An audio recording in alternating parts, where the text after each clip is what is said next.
হাসিনা পরবর্তী মোহাম্মদ ইউনূসের নেতৃত্বাধীন অন্তর্বর্তী সরকারের আমলে যেন অরাজকতাই দস্তুর হয়ে দাঁড়িয়েছে বাংলাদেশে। জেহাদি কার্যকলাপ রীতিমতো মাথাচাড়া দিয়েছে। প্রকাশ্য রাস্তায় নিষিদ্ধ জঙ্গি গোষ্ঠী হিজবুত তাহরির দাপাদাপি দেখলেই সেটা একেবারে স্পষ্ট হয়ে যায়। সেই ভিডিও ভাইরাল হয়েছে সোশ্যাল মিডিয়ায়। আর এবার পাল্টা এই হিজবুত জঙ্গিদের বিরুদ্ধে অ্যাকশনে নামতে দেখা গিয়েছে বাংলাদেশের সেনা এবং পুলিশকে। পুরোপুরি লাঠি হাতে তেড়ে গিয়ে এই নিষিদ্ধ জঙ্গি গোষ্ঠীর সদস্যদের দিকে তেড়ে যেতে দেখা যাচ্ছে পুলিশকে। একেবারে ঢাল হাতে ব্যারিকেড নিয়ে দাঁড়িয়েছিল প্রচুর সেনাও। কাঁদানে গ্যাসের সেল ফাটাতে দেখা যায় পুলিশকে। এর আগে অবশ্য পুরো বাংলাদেশের রাস্তা দখল করে রীতিমতো দাপাদাপি শুরু করে তারা। রীতিমতো রাস্তা আটকে পুলিশের সঙ্গে ভয়ঙ্কর ঝামেলায় জড়িয়ে পড়ে নিষিদ্ধ জঙ্গি সংগঠন। পুলিশ যতবার তাদেরকে আটকাতে যাচ্ছে ততবারই খিলাফত বলে সুর চড়িয়ে যাচ্ছে তারা। তাদের আন্দোলনের জেরে কার্যত এক সময় যেন পিছিয়ে আসতেও দেখা যায় পুলিশকে দেখেও যেন কার্যত কিছুই করার নেই। প্রচুর পুলিশ আটকানোর চেষ্টা করলেও প্রথমে ব্যর্থ হয়। হাত উঁচিয়ে রীতিমতো বাংলাদেশ কাঁপিয়ে দিতে দেখা যায় হিজবুত তাহরি সমর্থকদের। পুলিশের সঙ্গে চরম ঝামেলা শুরু হয়ে যায়। আসুন দেখে নেব সেই ভিডিও।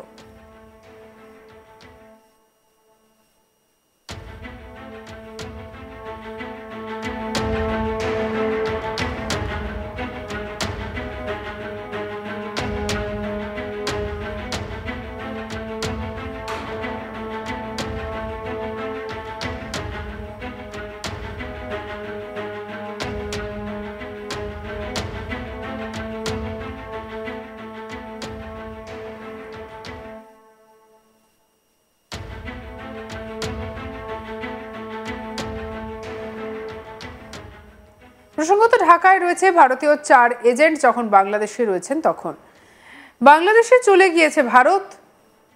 বলা ভালো এই 4 জন সরাসরি ভারতে ঢুকে পড়ল। তার মধ্যে বাংলাদেশের নিষিদ্ধ জঙ্গি গোষ্ঠীর দাপাদাপিতে এবারে কি তাহলে চিন্তা বেড়েছে? মূলত তারা এলওসির বিষয়ে আলোচনা করতে গিয়েছেন বলেই জানা গিয়েছে।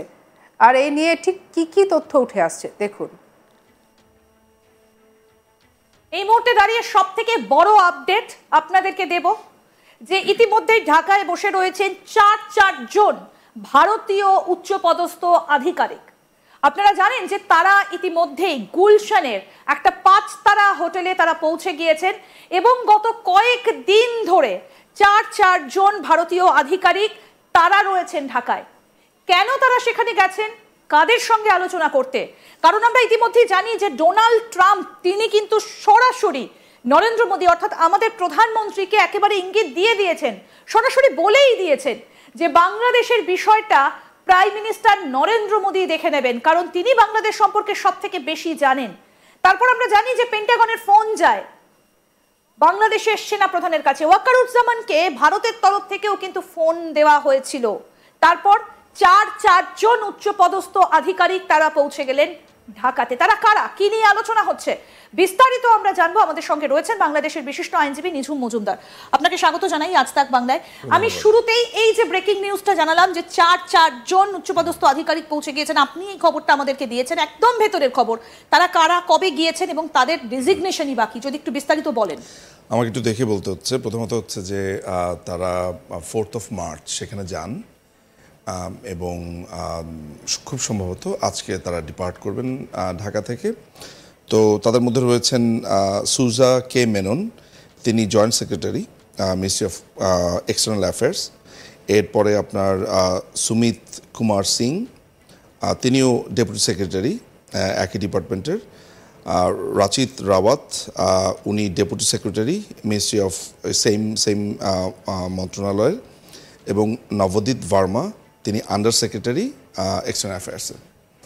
তো ইনকোয়ারির ব্যাপারে কয়েকটা জিনিস সামনে এসছে। একটা হচ্ছে যে রয়েছেন গুলশানের একটা 5 তারা হোটেলে, যতদূর জানা যাচ্ছে গুলশানের একটা 5 তারা হোটেলে আছে। আমি নামটা বরঞ্চ না বলি, এটা সিকিউরিটি পারপাসে না বলাই ভালো। আসলে ওনাদের 4 তারিখ কখন এরা চেক ইন করেছেন? তারা চেক ইন করেছেন হচ্ছে বিকেল বেলায়, চেক ইন করেছেন বিকেলের দিকে করেছেন। তারা সেই মুহূর্তে আছেন। আমাদের কাছে যে সংবাদ আছে তার মধ্যে একটা ব্যাপার হচ্ছে যে এখানে একটা এলওসি বিষয়াদির জন্য তারা গেছেন বলা হচ্ছে, কিন্তু পুরো ব্যাপারটা আমার কাছে মনে হচ্ছে ইজ ডিফারেন্ট। প্রথমে বলে না ভালো যে হোয়াট ইজ এলওসি।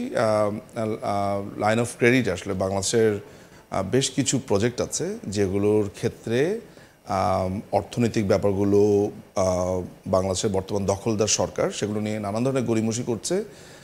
অনেকগুলো টাকা পয়সা আটকে আছে, সেগুলো একটা বিষয়াদি আছে বলে আমাদেরকে বা আমাকে জানানো হয়েছে।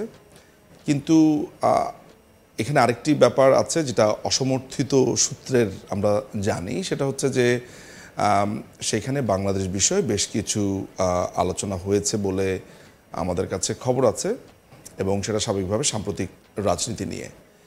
আপনি যদি এই মিশনটাকে বা এই যাত্রাটাকে একইভাবে মেলান প্রেসিডেন্ট ট্রাম্পের বক্তব্যের সাথে, সেভাবে ভেবে দেখা যেতে পারে। কিন্তু আমি যেই ব্যাপারটাকে ভাবি, ওই একই সময়ে অর্থাৎ সেম টাইমে সেনাবাহিনীর প্রধান কিন্তু তখন আফ্রিকাতে ছিলেন, এবং ওই একই সময়ে যে বর্তমানে যে টোকাইদের যে পার্টিটা হলো আপনার, এরা নাম দিয়েছে এনসিপি বা হোয়াট এভার, তাদের দক্ষিণাঞ্চলের যার সমন্বয়ক, যেটা আমি গতকালকে প্রোগ্রামে বলেছি, তার সাথে গোয়েন্দা মহাপরিচালক কিন্তু সাক্ষাৎকার করেছেন তার আরও বেশ কিছু অফিসার নিয়ে।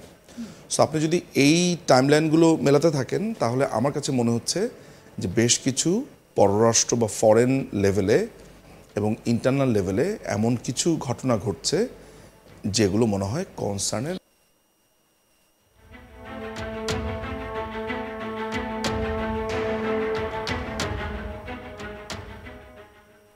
তবে এখন দেখার যে বাংলাদেশের এই গোটা বিষয়ে আখেরে ভারতের কতটা লাভ হয়, নাকি বাংলাদেশে দখলদারি বাড়াবে নিষিদ্ধ জঙ্গি সংগঠনের, এই প্রশ্নটা কিন্তু বর্তমানে ঘোরাফেরা করছে।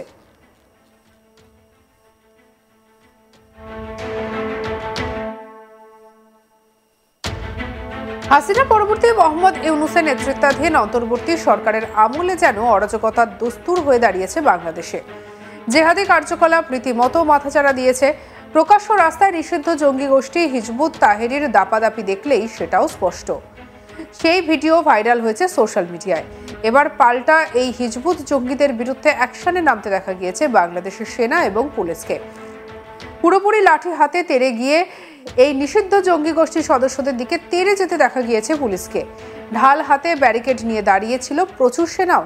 কাঁদানি গ্যাসের সেল ফাটাতে দেখা যায় পুলিশকে। এর আগে অবশ্য পুরো বাংলাদেশের রাস্তা দখল করে রীতিমতো দাপাদাপি শুরু করেছে তারা।